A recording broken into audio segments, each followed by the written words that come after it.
আমাদের সমাজে একটা ট্রেন্ড হয়ে গেছে। সেই ট্রেন্ডটা কি জানেন? ডিভোর্স। ডিভোর্স দেন, কোনো সমস্যা নাই।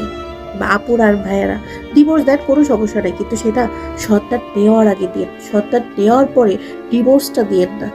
কেন জানেন? আল্টিমেটলি আপনি বিয়ে করলে ডিভোর্স তো হয়ে যাচ্ছে। আপনি অবশ্যই বিয়ে করবেন। বিয়ে করলে আপনি স্বামী পাবেন আর আপনার স্বামী হচ্ছে বউ পাবে। কিন্তু বাচ্চাটা কি পাবে বলেন তো? সে তার না মাকে পাচ্ছে, না বাবাকে পাচ্ছে, না আপনাদের ভালোবাসা পাচ্ছে। সে একদম এতিম হয়ে যাচ্ছে। তার মা-বাবা থাকতেও সে এতিম হয়ে যাচ্ছে। সবচেয়ে বড় কথা কি জানেন? সেই বাচ্চাটার মানসিক অবস্থা কি হয়ে যায়? সে বাচ্চাটার ভবিষ্যৎ কি হয়ে যায়? এইজন্য ডিভোর্সটা আমি মনে করি বাচ্চা হওয়ার আগেই হওয়া উচিত। আর না হলে বিয়ের পরে বাচ্চা নেওয়া উচিত। অনেক ভেবেচিন্তে বাচ্চাটা নেওয়া উচিত। কারণ কারো অধিকার নাই একটা বাচ্চার সুন্দর জীবন গলা টিপে হত্যা করা। এটা আমরা পারি না করতে।